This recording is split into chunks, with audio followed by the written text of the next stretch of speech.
Hello, you wonderful people, and welcome to another episode of Not Too Comic Book. This being a show where we talk about TV shows that are adaptations of comic books. For today's episode, I'm going to talk about the latest episode of The Gifted, as well as the latest episode of The Flash. Like always, if I'm talking about something you want to listen to, you can always look in the description down below. I include a time when I start talking about each of the respective shows. So, for example, if you want to hear what I say about this week's episode of The Gifted, you can skip to what I had to say about this week's episode of The Flash. But the first thing I'm going to talk about is this week's episode of The Gifted. So a lot of things went down in this episode. It's kind of a lot of interesting things. Obviously picking up where last week's episode left off about all the Mutant Underground kind of gathering up. What's actually kind of interesting, because obviously information, Lauren is continuing her, kind of working against the inner circle, and this information comes back to Evangeline. And it's also kind of interesting too, because it turns out like, oh, Evangeline and Erg actually have a past. We actually hear about it from his perspective of like, in actuality, they started the Mutant Underground together, but Evangeline never brought that up in any entire time.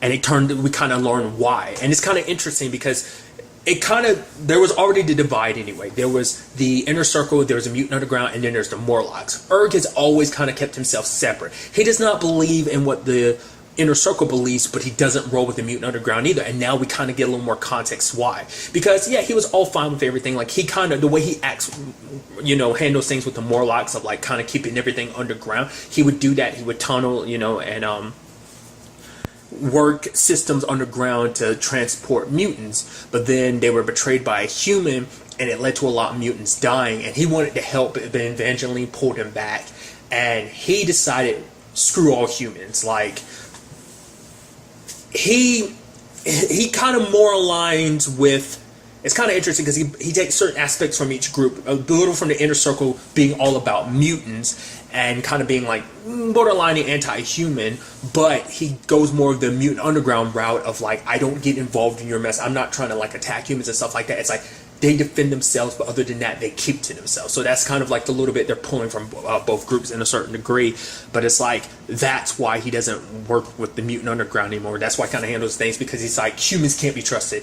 They lied over and over again. And it's like, why fight a war that's just going to end up, like, there's no winning side, because like the inner circle is just going to cause more trouble. And Mutant Underground, the fact that it mattered, I mean, he already made it clear that he was thinking like the Mutant Underground's perspective was just as dangerous as the inner circles, because it's like you're trusting humans, you want to coexist with humans and want to trust them. They will always hate us,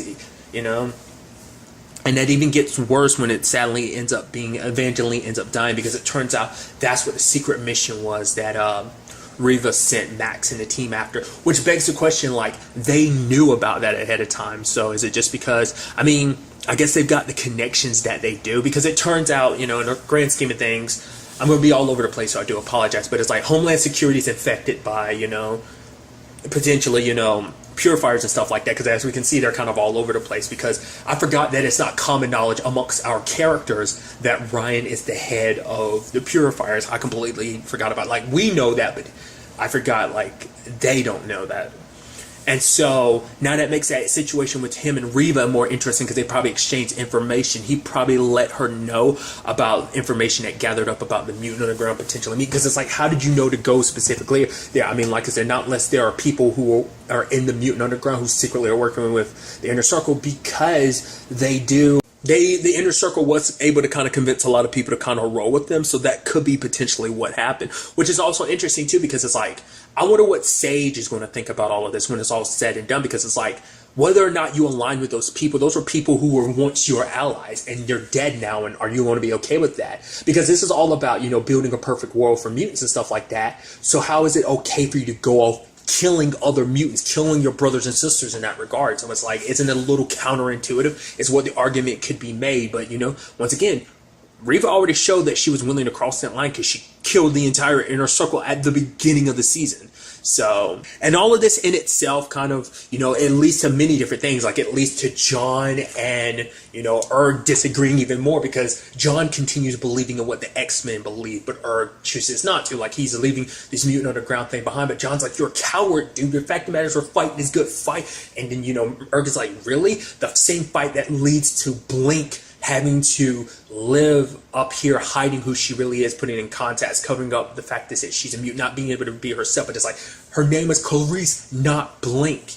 And so I'm sure for John it pissed him off because it's like, don't presume that you know her better than I do. But at the same time, it's a whole situation of, and the sad thing is, like, it puts Clarice in a position I wasn't really sure was ever going to come up. Obviously it was hinted at, but I wasn't really sure.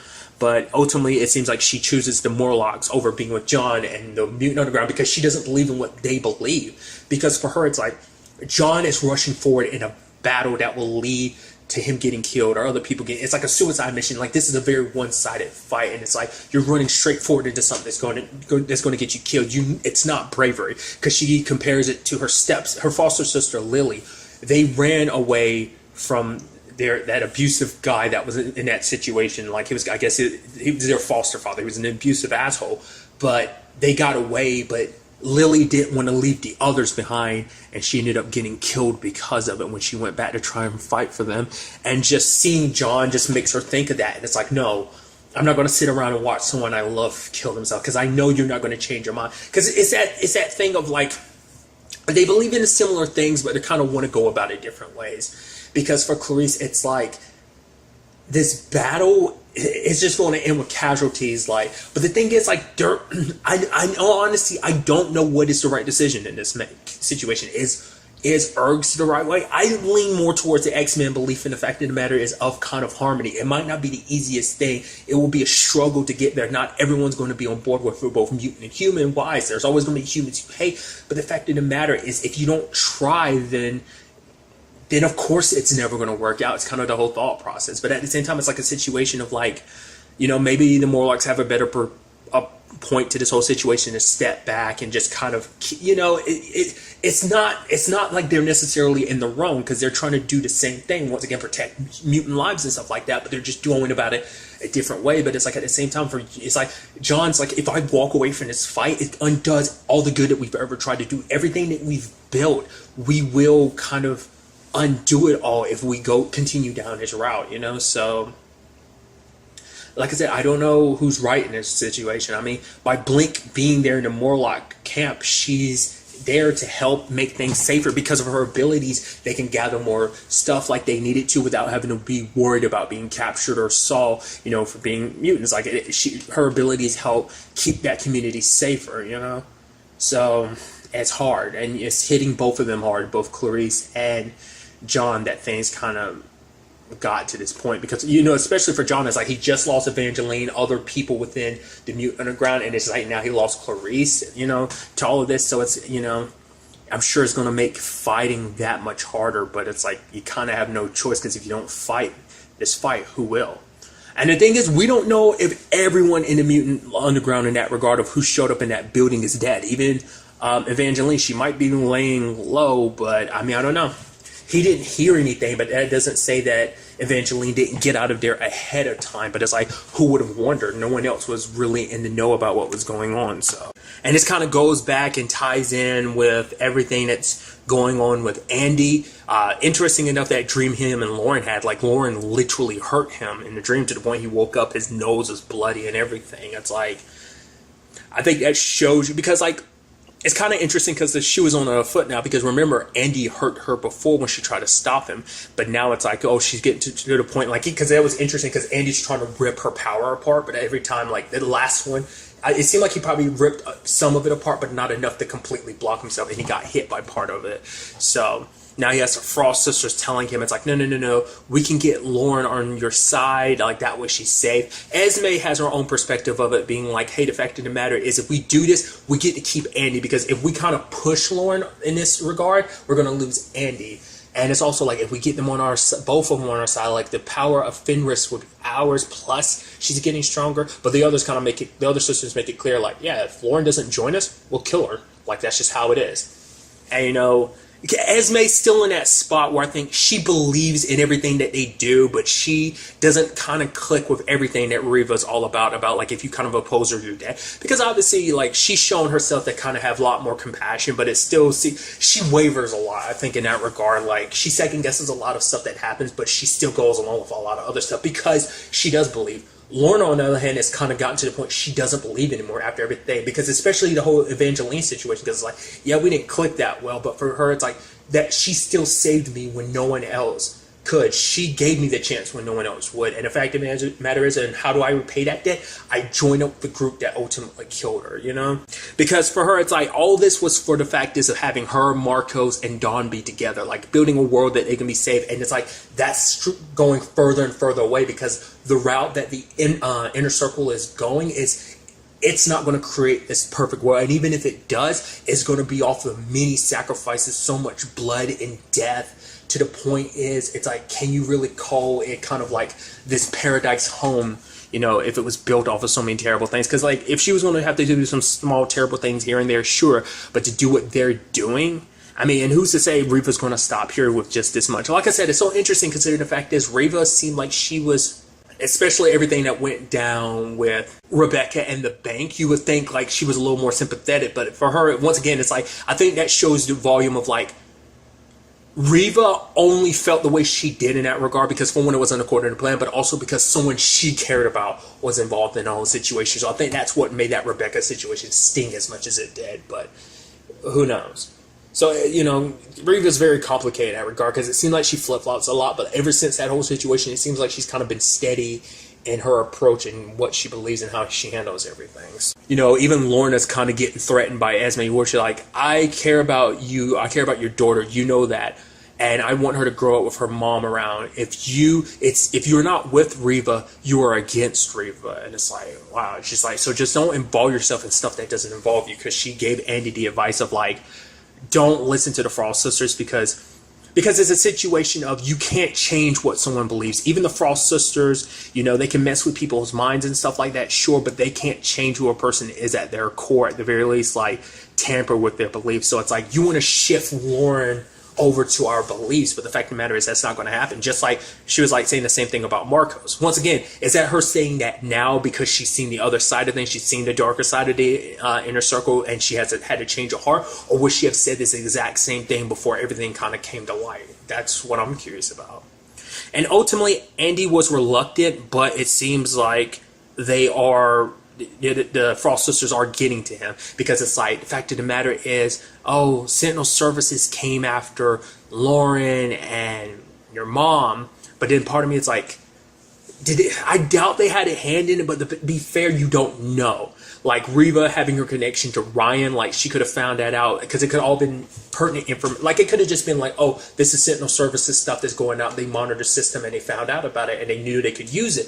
Or this whole thing could have been orchestrated just to push Andy in this position where he'd kind of have no choice because it's like, hey, not only are you going to be doing this for Lauren, you're going to be doing it for your family too, because like your dad, if his medication runs out, he's going to die, and kind of forcing his hand in that regard. It's like, it's actually kind of interesting because the conversation kind of reflects, because Caitlyn's saying like, Lauren, I know you're doing the right thing. Like everything you did fighting off like Sentinel Services like that was you protecting your family, trying to do the right thing for your family. And it's like Andy's doing the exact same thing, just going about it a different way. It's so interesting, like the parallels between it all.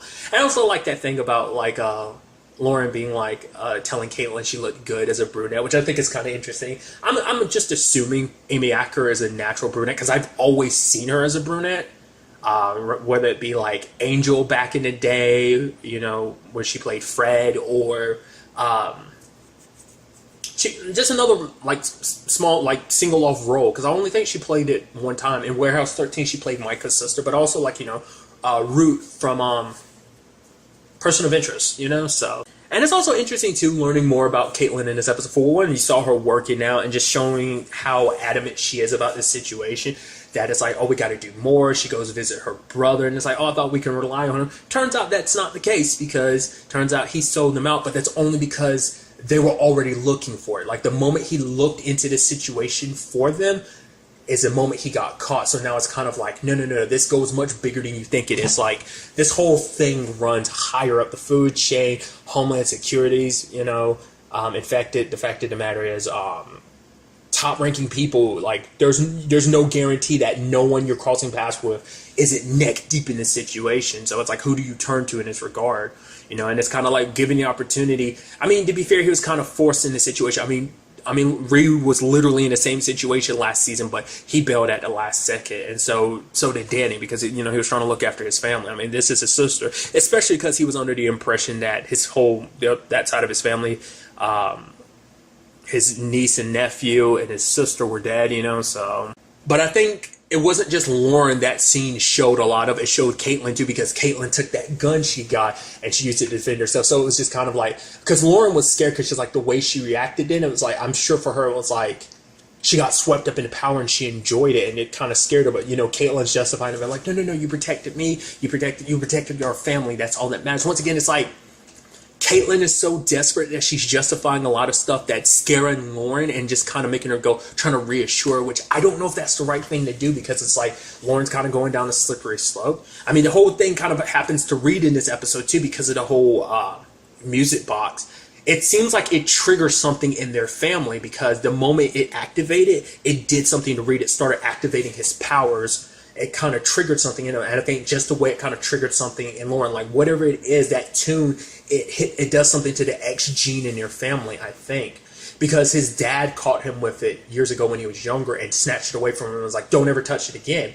And it also saw this point where Reed actually was beating the crap out of a kid and like had blood on his knuckles or whatever, and it's like, so it aggroes them a little bit, like whatever it is, like Andreas did something to it that fine-tuned it to affect his family, or I don't know. There were modifications made to it, so I'm assuming that modifications were that, as well as the note that was hidden in it. I'm sure that was afterward, but I think the modification was like the tune, that what it does to them, it does what it did to, I mean, it might, like whatever drove Fenris, Andrea and Andreas to do what they did, all that hurting people and stuff like that. They, in their mind, they kind of thought they were doing it for the greater good. And so interesting that they believe that. They kind of coincide with kind of like the inner circle type of thought. And I'm curious, with everything that's going on with Lauren right now, maybe it won't take much from the Frost sisters to kind of convince her. I mean, she's kind of steadfast in her beliefs, which is the big part in all of this. Like, everyone's divided beliefs in this whole situation. So, but once again, even Reed kind of hides it from them, like what went down, what he ended up finding out, because he found the note that Lauren was translating, because that'd probably be a big situation all on its own if she found out that he looked into that and knew what she was really up to. And I wonder, will he even tell Caitlyn, because he might feel like he can't really talk to Caitlyn right now because she's more on Lauren's side of things in this regard. So, but it's all about, once you know each other, know your true selves, kind of like Fenris can become one. And I'm curious, like, once again, I brought that up before. Is that what happened to Andreas? Like, after Andrea died, like, did he absorb all the power? Because like, they were able to control the Fenris ability more and more because they knew each other. It's like, we're no longer two separate people. We are one in that regard. So I'm wondering, does that effect happen in that regard of, like, once you've reached that level and you're able to control it like that, the moment one of you die, the power passes on to one person potentially. I mean, that might be too much power for one person to handle without it, like, because it looked like he was kind of using a cane at the time. So I was wondering, was that just a wound, or did it, like, using the Fenris ability without his sister affect him like that? Who knows? There's a lot to kind of keep in the back of our minds as we progress forward with this whole situation. I'm very interested to see where all of this takes us going forward in the next episode, especially where we have the ending where the Frost are like, okay, think of Lauren, and here we go. And it's like, will things work out the way they want them to? Like, what's going to happen with all of that? Obviously, Lorna's going to continue her undercover work, and how is that going to happen? Because obviously she's going to be trying to get close to Max, and will it really work? She got to be careful because the Frost sisters are around. Also, Sage being the tech person that she is, I'm surprised that Lorna hasn't been found out about the cell phone thing. Now, unless it has been found out, they're just not acting yet. Maybe they just waiting to confirm. I don't know. And once again, also the whole Reva and Ryan situation, like what their end goals are and all of this. I'm very interested to find out what the next episode has in store for us with all of that. And now moving on to this week's episode of The Flash. Quite a few things went down, so let's break this episode down. Obviously, we're picking right where the previous episode, not being the Elseworld crossover portion, but, the episode 9 had left off with Nora visiting Eobard in the future and kind of learning all this stuff. And she's like, why, you know, because he even brings up something interesting, because he's like, I assumed your mom told you. I was like, you being who you are, you're pretty smart, because there's no way Nora would literally work with you, the man who killed her grandmother in front of her father and just basically ruined his entire life, shifted his destiny forever and all that. So it's kind of like, if she knew that, would she even work with you, considering the fact is that Barry harbors so much hate towards you? But he's like, I thought Iris would tell you. And that's such an interesting thing, because even putting that aside, why didn't Iris tell him, like Nora, about it? I guess for one, it's stuff is about Barry. Barry's been gone for so long, and so it's probably too much of a wound to even talk about the dark side, you know, maybe Iris only wants Nora to have good thoughts about Barry. She's probably the one who might have come up with the Flash Museum. It could just be some random person, but I feel like it had to be Iris, because she only focuses on the good aspects and not all the, you know, all his failures or even like dark stuff like that whole situation, because a lot of that was kind of left out. That's why Nora didn't know it, also because her mom didn't talk about it. Like I said, I guess it'd just be too painful to talk about, you know, anything Barry related, but especially something dark like that in Barry's past. And the question then comes up of why he did all that he did, because it's like, for Eobard, it's like, I hate him as much as he hates me. And it's kind of interesting, because it's one thing that we've never really gotten to understand is why he hates Barry so much. And they kind of answer it. And it's something that was kind of theorized before, I think, because in the comic books, it's typically one of the reasons why Reverse Flash hates Barry, like the Flash, so much. It's because he's like, he even says it, I wanted to be him, but I couldn't. And that's the storyline. Like, basically, he wanted to be a hero just like the Flash, but it never worked out. So it's like, if I can't be the Flash, I'm going to be the Flash's nemesis. I'm going to be better than the Flash. I'm going to be everything that he isn't and so much more, essentially. So it turned into this idolization that turned into anger and rivalry, and that stopped being just even rivalry and just the pure hate, because it's like, Barry is a reminder of everything that he isn't and he can never be, because I can never be the Flash, so I want to be the person who destroys the Flash, you know. And that's so interesting. And he's even claiming that he's changed, but I don't believe that for a second. Hate like that Eobard has gone through what he went through, going back in time, killing Barry's mom, trying to undo all of Barry's history, literally impersonating someone, giving Barry his powers in the first place with a particle accelerator, like accelerating his timeline, changing everything. You don't go through all of that and you just let it go. Because the thing is, it never came up in conversation, but he's still wearing Wells' face. So this has to be the same Eobard that met her, like, in episode 9, when her and Barry were traveling through his timeline and stuff like that. It has to be the same Eobard, so he's kind of playing a lot more dumb about this than he's kind of letting on. What's also interesting too, because it's like, it seems like he's on a timer. There's like a clock that says like 51 minutes. Is it because 51 minutes to him getting executed, or, and this is what I'm chalking this up to, it might, like, there's a good chance it's that, but it might also be the fact is, because he's standing still for so long, the timeline is catching up with him. Because let's not forget everything that Eddie did. It's supposed to kill him, but this entire time he's managed to avoid what is essentially his being wiped from existence. So maybe being confined to one place for so long is keeping him, like, it's kind of making so that time will eventually catch up.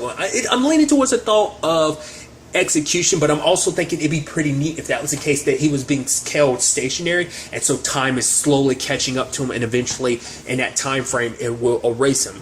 Potentially, it's probably more so the execution, but I think that'd be neat if it was the other thing. But nevertheless, but that whole Nora feeling the way she does plays a big part in this episode, because obviously it turns into the whole conversation of like Nora applying what happens with Eobard to Weather Witch in her situation, because that's so interesting. I feel like that never has happened in a show where we get to see the courtroom aspect to like a meta-human being prosecuted and stuff like that. Why? Because mainly the show kind of steered away from that aspect, because it's kind of like, no, the pipeline, you mean your pipeline prison? It's not a prison, it's not a jail for meta. Okay, yes, it's kind of our secret prison cell for meta-humans and stuff like, so there's that whole situation. So it's kind of interesting getting to see that side of things. What also caught me by surprise is the fact that Cecile was actually kind of choked up a little bit, because she felt everything that was resonating from Joss, because her abilities and stuff like that. And I thought it was going to interfere with the case a little bit more than it did. It just made Cecile want to go a little easier on her. But when Nora was on the stand, because she was taking Barry's place because he got caught up in the situation, he was to the point like he couldn't stop phasing. And I even love that. It's like, no, you phase, you go down into, you know, the pipeline, you're being one of the cells, and it'll nullify your powers so you don't have to worry about it. And you have Sherlock being like, or, you know, if they get the timing wrong, your torso could separate from your legs. And they're like, dude, why would you even say that? And Cisco's like, okay, to the right. No, you're right, my right. Sis, come on, dude. And it's like one step back. Cisco! He's like, no, okay, it's like, okay, this should be it. It's like, hopefully, I love that. But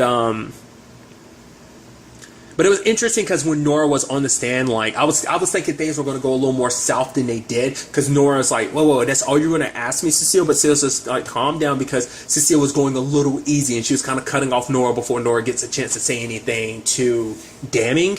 But then the prosecutor tried to twist things around and be like, oh, dark matter, it corrupted this staff, maybe it corrupted her mind, Joss's mind too. And she's like, no, dark matter doesn't work like that. It doesn't shift who you were. Like that stuff she did, that's on her. Like, it's all about choices. She didn't have a choice to do. I mean, it could have come up in the whole conversation. It's like, what about the Flash? Flash is a metahuman. You don't see him hurting people. He actually saves the day because he chooses to do that.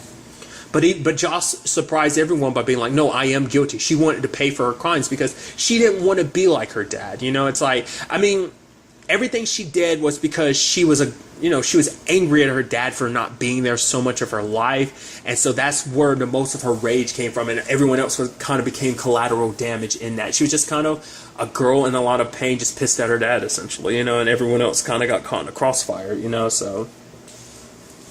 But in the end, there's that woman named Rhea who broke her out, which we still never found out what it was exactly that Rhea did, because when they end up getting her files later on, well, Silver Ghost, which I like that as a name, but the whole thing is like, it seems like she was kind of essentially dishonorably discharged, but it seemed like she was very good at her job, but it was just like the DOD or whatever, like, kind of used her as a scapegoat for whatever situation they were caught up in. So it turns into a thing of like, so she's not really a bad person. She's kind of like a villain that they kind of made. Like, she was kind of like disgraced, and so she kind of took to a life of crime because of the position they put her in and everything like that. I also like what she was saying too. It's like, we're the new rogues. I'm like, oh, that's so interesting, because like the last of the rogues, at least to my knowledge, is Mirror and Top. I think their last ones, because the other ones were there was that other dude.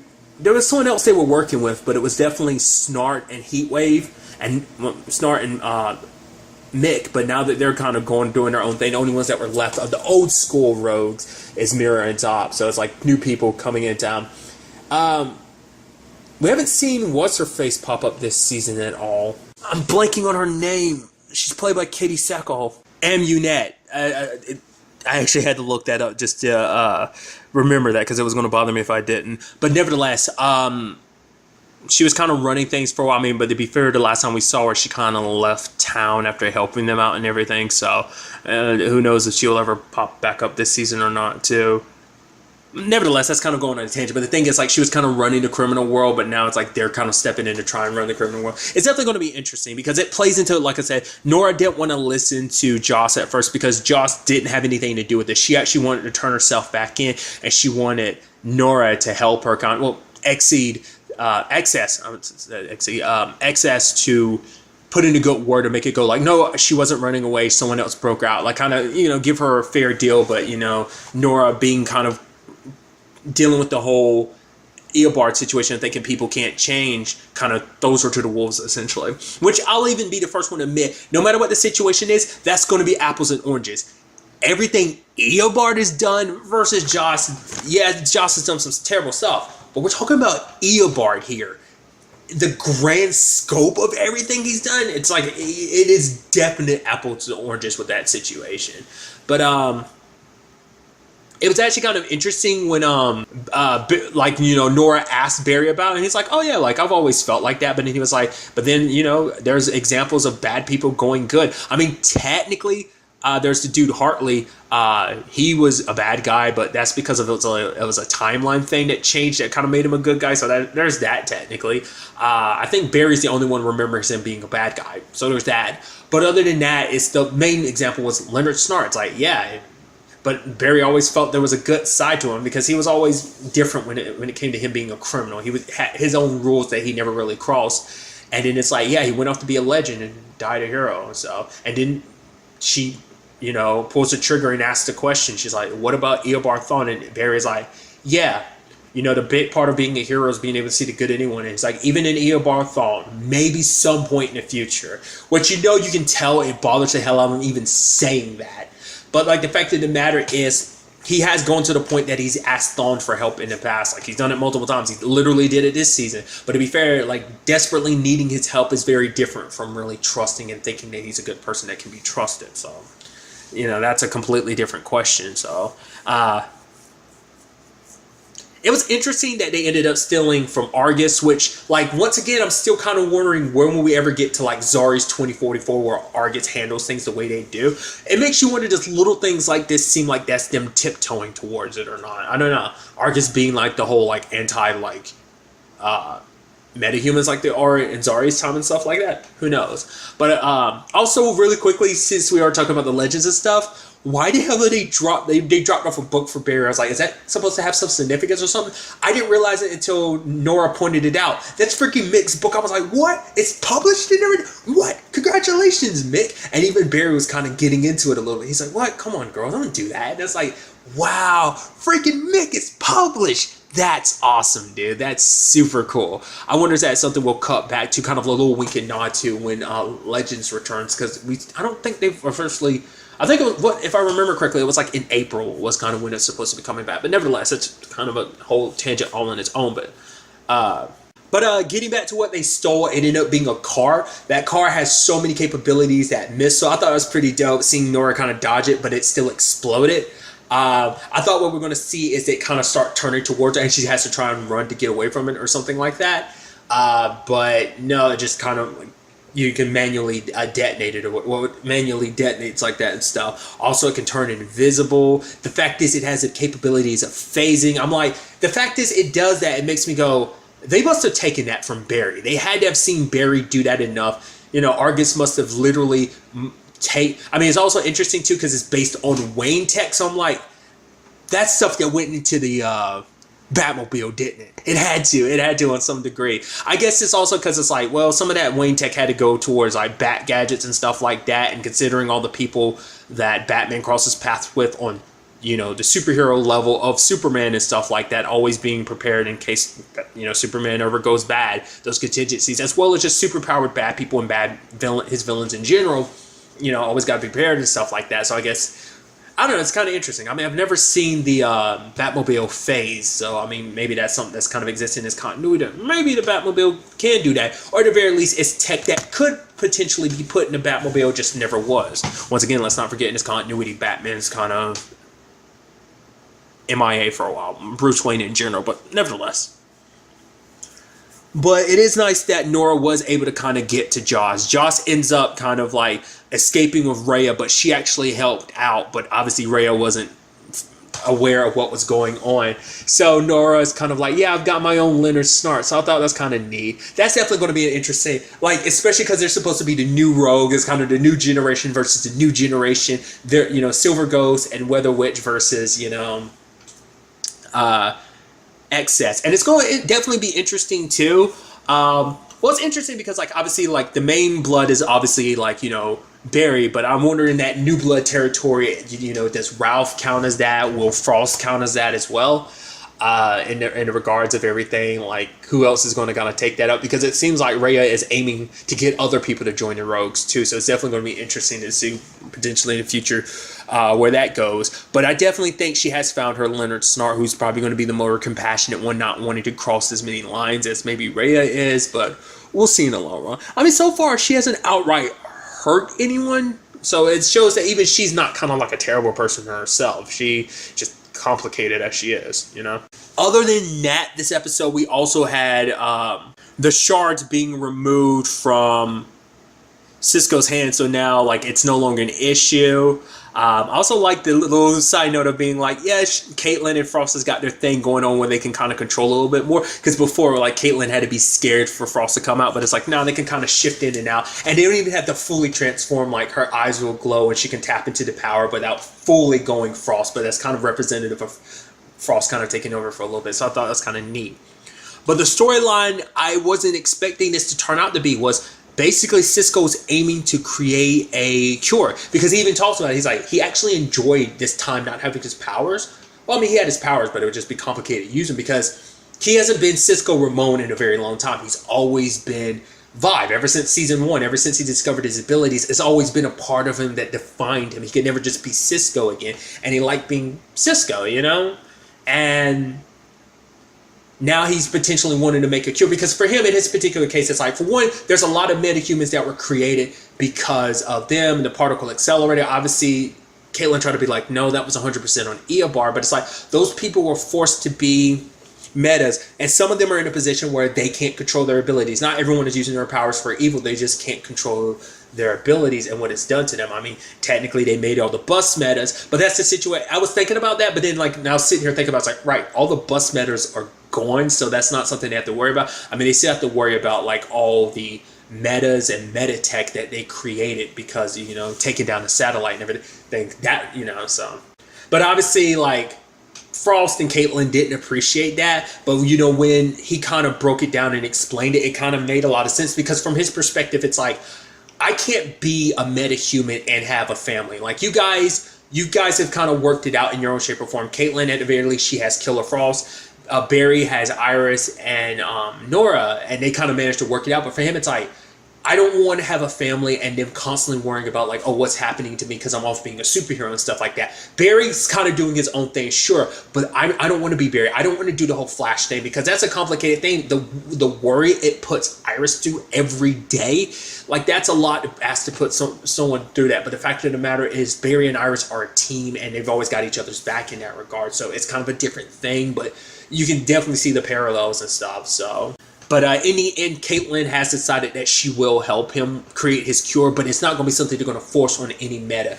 Everyone's going to have a choice, which that's going to be interesting once again, because I brought it up earlier, the whole Argus situation about how they're very anti-meta humans, how this is going to affect the series going forward. I mean, just continuity in the Arrowverse, in particular this Earth, about that whole situation. So I'm curious, will Cisco change his mind? I mean, because obviously with his powers kind of came the downside of like, he kind of taps into bad people all the time, got to get inside their head, they're breathing down his neck. It's like, that's a lot to kind of handle. So there's that. So much in your head, past, present, and future, kind of, you know, depending on how his ability is used. So you can kind of see, like, you know, you want your mind to kind of only be yours, not just filled with other stuff and other people. So, but I'm wondering, will he change his mind and keep his powers, and will he try and find that balance? Because it's interesting. I wonder if there's another part of this because of the whole, you know, Gypsy situation, because it's like she and him had similar abilities and everything, and it never crossed his mind then, because it's like, oh, we share this thing, but because they broke up and everything like that, I guess like abilities he feels like kind of get in the way of a relationship, whether we both have them or not. Like, if I'm just the only one that have them, and even if we both have them, it's still going to be a complicated thing. So I don't know, it was just kind of an interesting kind of perspective to kind of hear from Cisco in that. So what I also like too is just a one-line thing of like, oh yeah, here's his suit, Dad. I know how much time you spent in green. And he's like, yeah. So it's like a little wink and a little nod to Elseworlds crossover. You know, I was an idiot. It didn't click in my head until like well after the fact, when Kate called to talk to Oliver. Oliver picked up, and there was no complicated thing. Like, once again, I guess it's like everyone remembers, but they go back to being themselves. But I mean, obviously Nora remembers. I mean, to be fair, she was out of time at the time, because she was in, well, I guess while that was all happening, she was still in 2049. So it just kind of all kind of happened at the same time. Or maybe they told, maybe Barry, I'm curious, you know, it's one of those things you think about too much. It's like, did Barry tell them? Did they all remember? Just because even when things kind of got a little warped, like everything kind of warped back into place with everyone's memories being intact about what happened. But I don't know. It was just something that kind of like crossed my mind. I'm assuming it is kind of like everything kind of warped back in place, but that's just me getting on nitpicking and stuff like that. It's just kind of funny because this is the first one, because obviously next week Supergirl and Arrow return, so it's going to be interesting to see if they have any one-liners kind of just talking about everything kind of after the aftermaths of everything. That was kind of what I figured. It was going to be like a one-line thing, but we'll see if the other shows do the same thing, I'm assuming. But that's that. The other thing is you have Sherlock investigating everything because he's looking into the language. He's trying to translate what Nora had written down. He goes to Barry about it. He's like, oh, you know, it's from the Speed Force, which past, present, and future. So what kind of language do you think is a future language? Because I thought it was kind of like is it supposed to be like, you know, is it a Speed Force thing? But then it's like, is it a future speedster thing? Because it's something... Because I'm assuming Eobard's the one who taught Nora how to write in it. So once again, that also goes back to the thing. Once again, that was a big mystery that we never solved. Because it almost seemed like it was gibberish. At least the one line that Cisco translated. But it's like, it seemed like gibberish. But I think now we're going to slowly go back to what Barry had been saying that entire time. In retrospect, now after the Elseworlds crossover thing, I'm starting to wonder, is this going to have to do with the Crisis on Infinite Earths? Like, maybe Barry saw this coming, what this next crisis is all about. Maybe he's tapped into that because of the Speed Force. I mean, like, there's probably a lot of future stuff hidden in there that he might not know. I mean, it makes you wonder. I mean, obviously, some of it has to not be relevant or at least different on some level because Nora changed everything coming back in time and everything. So that's a thought process. But you even had Sherlock going to Gideon, but Nora's already erased all her files. So it's like, okay, so was that something that had to be something that Eobard was like, oh no, do that just to cover your tracks because you don't want anyone to know. For one, it's like if people know about what you're up to, it kind of blows up the plan. So it's like, did she do that beforehand? Was that one of the first things she did? Or did she recently do that when her and Eobard start working again in this episode? Which once again, it's like, I'm waiting for it, but Eobard didn't change. I'm 98% sure. Yeah, there's that 2% of me like, I wonder if he did. It's like, no. The way he hates Barry so much, like the best way to get revenge is to literally use Barry's own daughter against him. So it's like, that's got to be how this is all going to play out. Could be 100% wrong, but I'm very interested to find out where all this takes us going forward into the next episode. But really, that's all I want to talk about. Till the next time we meet, be happy, be safe, live life to the fullest, and enjoy it. Good day and goodbye.